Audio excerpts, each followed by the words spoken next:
Well, good morning and welcome to our small group study again. And I want to just say it's been a pleasure these past few weeks to do these with you.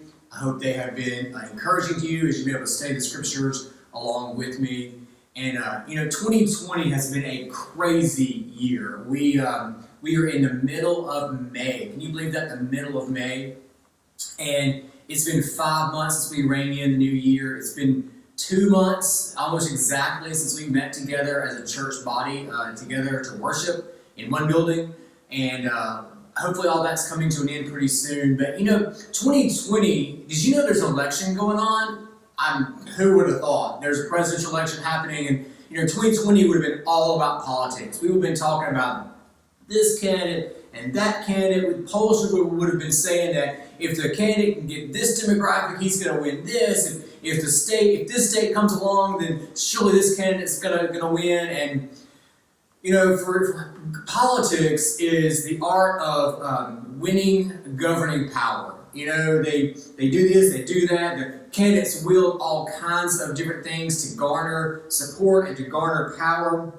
Right now, they wield states and electoral college thingies, and for millennia, people have struggled for power, to gain the power to govern over others. Now they use states and demographics. In the past, they've used armies and all kinds of stuff. Julius Caesar had his army and he crossed the Rubicon. Hannibal, in his struggle for power, he had his elephants and he crossed the Alps. Well, the means of garnering the power to govern have changed, but there's always been a governing body, whether it be a small group of people with one person governing over them, or a large nation with a king, or then a president or a prime minister governing over them. There's always been a governing power. We can debate the role of government all day long. We can develop philosophies that help us understand government. But today, in the book of Romans, we're going to be in chapter 13. And chapter 13, Paul doesn't talk to the governing officials. He talks to the citizens. He talks to us and talks to us about how we, as Christian citizens, should relate to the government. And he's going to talk first about how we relate to the government, how we relate to other citizens, and how we look forward to and relate to the coming of Christ. So let's pick up in chapter 13, verses 1 through 4. And I want you to listen to what Paul has to say about the rationale for submitting to government. So, chapter 13, verses 1 through 4. Let every person be subject to the governing authorities, for there is no authority except from God, and those who exist have been instituted by God. Therefore, whoever resists the authorities resists what God has appointed, and those who resist will incur judgment. For rulers are not a terror to good conduct, but to bad. Would you have no fear of the one who is in authority? Then do what is good, and you will receive his approval. For he is God's servant for your good. But if you do wrong, be afraid, for he does not bear the sword in vain. For he is a servant of God, an avenger who carries out God's wrath on wrongdoers. So did you see Paul's rationale for submitting to government? He says first, God put them in authority. And second, he says God put them in authority to maintain peace, to maintain civil order. And I want you to think back for a second to Christ's interaction with Pilate. Pilate was saying he had authority over Jesus. He could do with him what he wanted. And Jesus looked at him and said, he actually said this. He says, you wouldn't have no authority over me at all if it hadn't been given you from above. All authority is put in place by God. Even those who we might think of as ungodly people or as doing ungodly things, God put them in authority. Think back again to the Old Testament. God was going to discipline his children. They had left his ways. They began worshiping idols and other things. And God said, I need to discipline them. God doesn't punish us. God disciplines us. He teaches us, brings us back into alignment with his ways. So God was going to do that with his people. And how did he do that? Well, he used the Assyrians and the Babylonians, and the Egyptians got involved. And he used these politics, these geopolitics, to discipline his people. And first, some of them were taken off by the Assyrians, later some by the Babylonians. And they lived there as citizens in those nations. But God used these powers to to accomplish his goals. Now, were those nations godly nations? Remember, Jonah didn't like the Assyrians at all, but he said they were terrible. And so these were not godly nations. They were not nations that were seeking after him, but God used them to accomplish his tasks. Now, today in the United States, we get to participate in the political system. We get to have our vote. But your vote does not put a president in power. Your vote doesn't put a governor in power. It's God who puts him in power. Now, along the way, are they going to do ungodly things? They might. But God is using them to accomplish his task and his purposes, leading us toward the end where he comes back and he saves us. So I want you to think for a second that Paul says that we need to honor our authority over us. We need to honor the government and the governing officials. But I want you to take a moment to discuss together, how can believers show respect to governing leaders, even when they disagree with those governing leaders? So discuss that and come back in a second.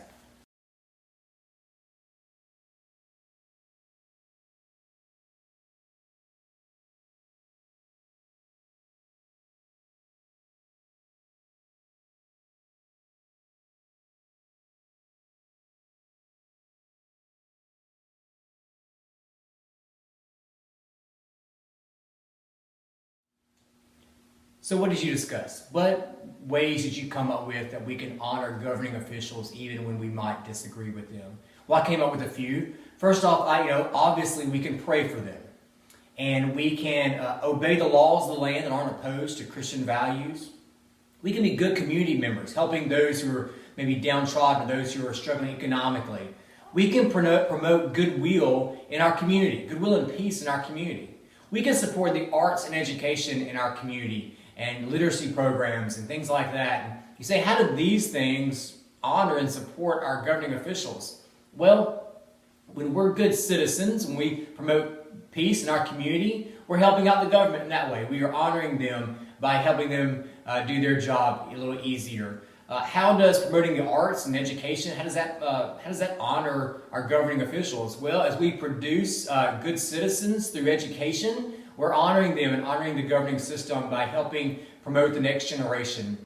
So Paul says obey the government, and obey them because God put them in authority. Obey them because God put them in there to keep the peace. But he goes on to say it's not just about that. There's more to it than that. And he does this in verses 5 through 7. So look with me for the theological reasons that God put government in place.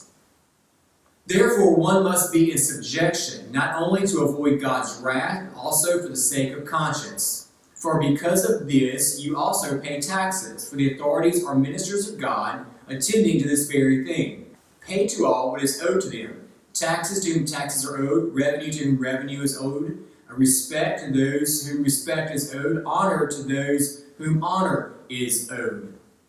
So Paul says that we don't obey the government and honor the government just because they're able to wield the sword, but he says it's because of our conscience as well. J.B. Phillips says it's because it's the right thing to do. And you might ask though, didn't Jesus' disciples, didn't the early Christian forefathers and those who came later during the Protestant Reformation, didn't they kind of disobey the government? Didn't they kind of go against the government at times to make it possible for us to have a church like we do and to have the scriptures like we do? You think about John Wycliffe, he didn't die a martyr, but side note on him, he was excommunicated after his death, and they burnt his books, and they actually dug him up, burnt him, and threw him into the river. They really didn't like him. He opposed the government, the governing officials to that extent. And so you think, well, how do we reconcile these two things? The fact that those who we honor and respect from the past have disobeyed and maybe even dishonored the government, it would seem in a way. And what Paul is saying here, well, I think what's important to note is that Paul is talking about the mundane things of life. He's talking about living in a peaceful society and doing the everyday things to be a good citizen and good examples to keep the peace. He's talking about paying our taxes. That's about as mundane as it gets. Oh, actually, he talks about paying tolls. How much more mundane than that? And actually, it's quite not mundane if you're driving down the interstate in on a toll road and you get there and you realize you don't have any change, and what are you going to do? but it's kind of mundane, paying your tolls. And talk about showing respect, everyday things to be good citizens. I want you to pause for a moment, and I want you to discuss the importance of doing the small things, obeying the everyday rules of the government, and how that maintains the peace and makes it easier for us to share the gospel.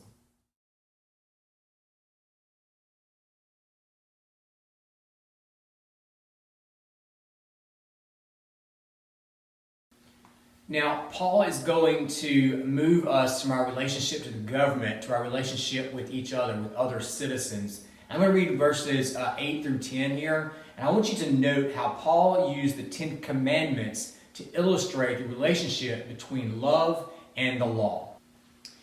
Owe no one anything except love each other, for the one who loves another has fulfilled the law. For the commandments, you shall not commit adultery, you shall not murder, you shall not steal, you shall not covet, and any other commandment are summed up in this word: you shall love your neighbor as yourself. Love does no wrong to a neighbor, therefore love is the fulfilling of the law. Now, Paul says the only debt that we need to owe is the debt of love. Now, here's an illustration for you. Say I borrow $10 from a friend, and I see him a week later, and I don't have any cash on me. I'll think, I owe this guy $10. And, and he doesn't mention it because he's a good guy. A little time passes, and I see him again, and all I can think is, oh man, I owe this guy $10. And I'm going to think that every time I see him until I pay him $10 back. Well, Paul says, think about love like that. Every time you see somebody, you should say, I owe this guy love. And then pay it back. And next time you see him, you think, or see somebody else, think, I owe this person love. And you pay them back. You see, that's a debt that we can pay. It's a debt that we should constantly owe each other.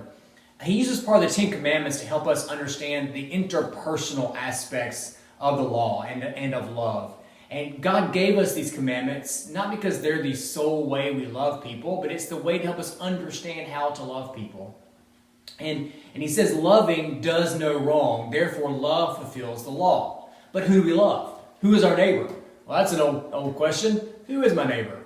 And really your neighbor is not geographic. It's not the person who lives on your block or on your street or on your road. It's not the person who's ethnically like you. It's anybody in need of love. That's who our neighbor is. Anybody who's in need of help. Anybody who's just there and you need to owe them the debt of love. I want you to do a little activity for me. This is going to be a little longer activity for you to do as a group.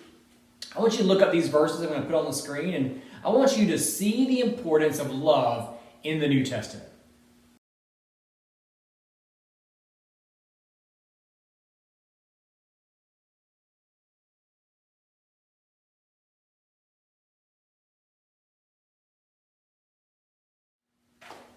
Now, Paul finishes up with a directive for us, a directive that's meant to encourage us. So look with me at verses 11 through 14.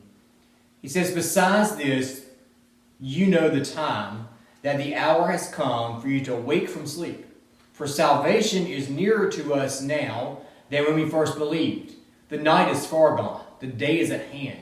So then let us cast off the works of darkness and put on the armor of light. Let us walk properly as in the daytime, not in orgies or drunkenness, not in sexual immorality or sensuality, not in quarreling or jealousy, but put on the Lord Jesus Christ and make no provision for the flesh to gratify its desires.